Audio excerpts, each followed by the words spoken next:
This weekend, Eugene, you've got Alex Volkanovski over in, well, it was going to be Los Angeles or Las Vegas. Yeah.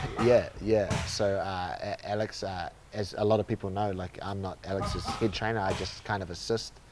Um, Alex, he comes over here and does part of his camps, but he's on the John Jones card, which is being transferred from Las Vegas to Los Angeles within a week, which is an unprecedented move. But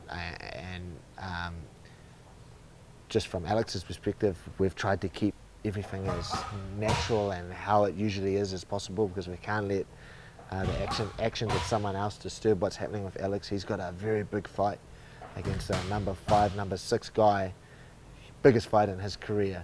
So anything that's happening outside of that, we need to kind of filter away from him. So I'm not there yet. I leave tonight. I fly out tonight to Los Angeles. But the team there has done a very good job of keeping Alex on the straight and narrow and keeping him focused on what he needs to do, which is fight Chad Mendes, one of the best fighters in the world, and take that spot.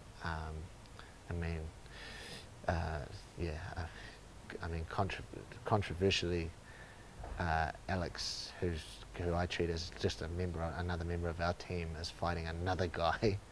We've just talked about Israel fighting a guy coming off a 2-year ban. Alex, unfortunately, has to fight another guy coming off a 2-year ban. A guy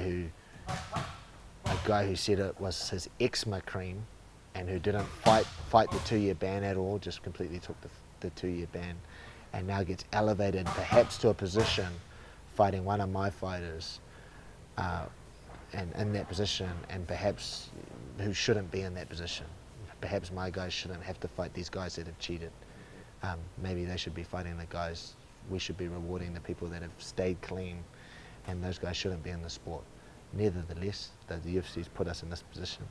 Alex and Israel have to take those fights because that's part of how they live and how they make their income. So we've got to do what we've got to do.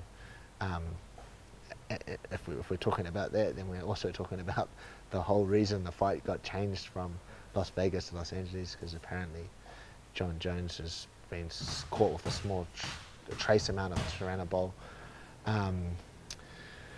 Let me just say that in regards to that is that, like you have one test and then you have 6 tests where you come up clean, and then you have one test again where all of a sudden you've got Tyranobol, a very small trace amount.